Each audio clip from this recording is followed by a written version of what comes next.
Part 1. The Kalama's Doubt and the Buddha's Teaching on Blind Belief. Thus have I heard. On one occasion, the Blessed One was wandering on tour together with a large sangha of monks when he arrived at a town of the Kalamas named Kesaputta. Now the Kalamas of Kesaputta heard. It is said that the ascetic Gotama, the Sakyan son who went forth from a Sakyan family, has arrived at Kesaputta. Now a good report about that Master Gotama has been circulating thus.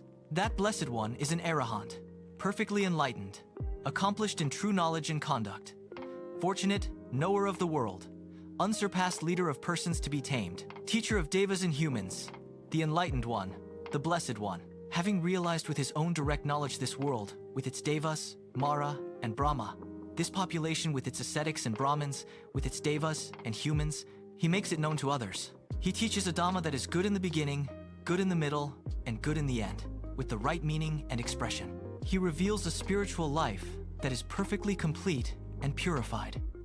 Now it is good to see such arahants. Then the Kalamas of Kesaputta approached the Blessed One. Some paid homage to him and sat down to one side.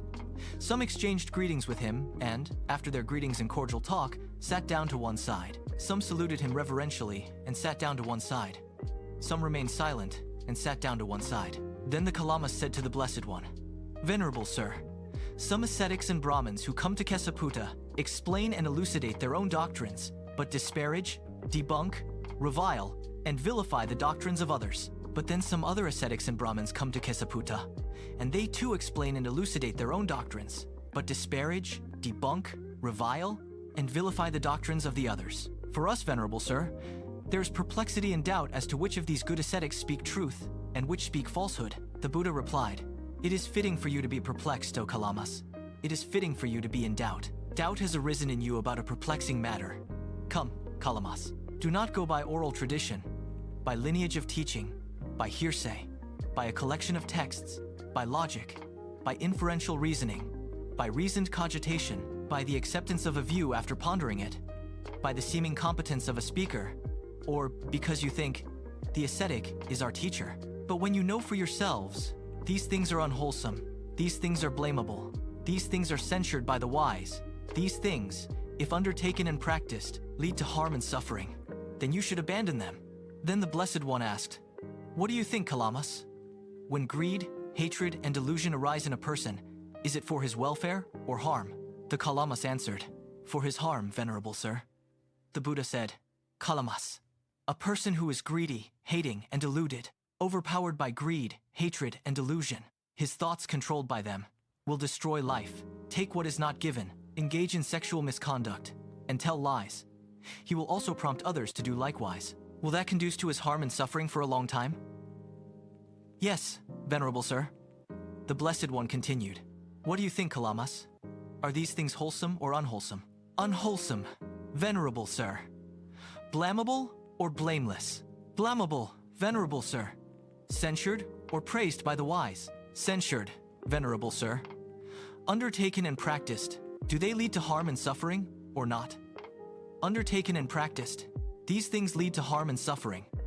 Then the Buddha said, "It was for this reason, Kalamas, that we said, do not go by oral tradition." Part 2. The Path of Wisdom, Loving Kindness, and the Four Assurances.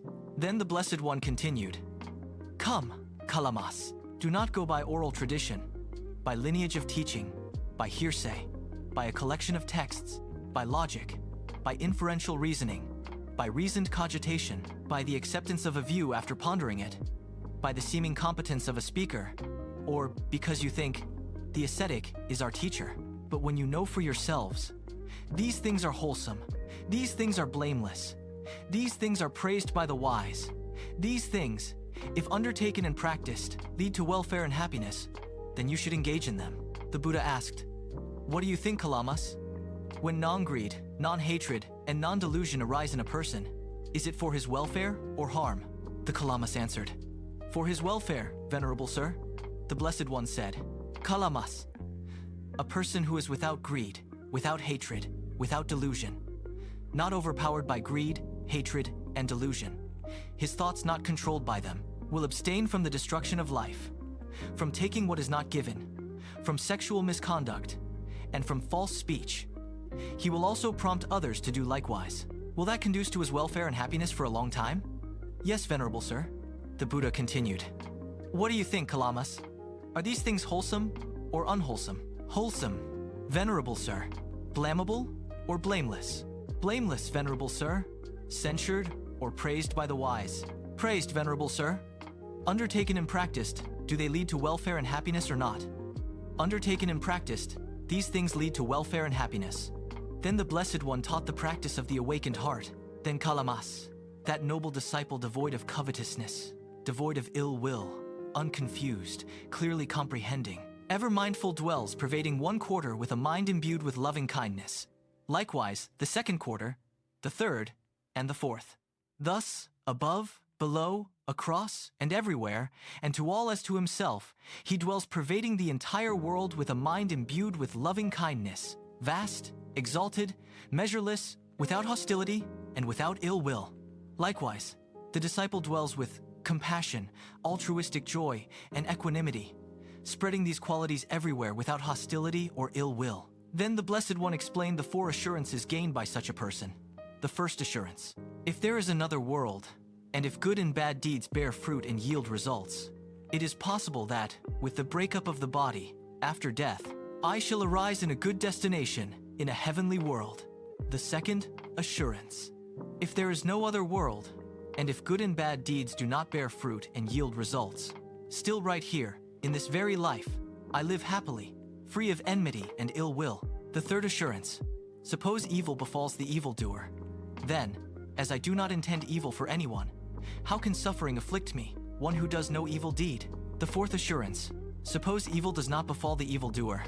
Then right here, I see myself purified in both respects. The Buddha concluded. When, Kalamas, this noble disciple has thus made his mind free of enmity, free of ill will, uncorrupted and pure, he has won these 4 assurances in this very life. Then the Kalamas replied joyfully, Magnificent, Venerable Sir! Magnificent, Venerable Sir! The Blessed One has made the Dhamma clear in many ways, as though he were turning upright what had been overthrown, revealing what was hidden, showing the way to one who was lost, or holding up a lamp in the darkness so those with good eyesight can see forms. We now go for refuge to the Blessed One, to the Dhamma, and to the Sangha of monks. Let the Blessed One accept us as lay followers who have gone for refuge from today until life's end.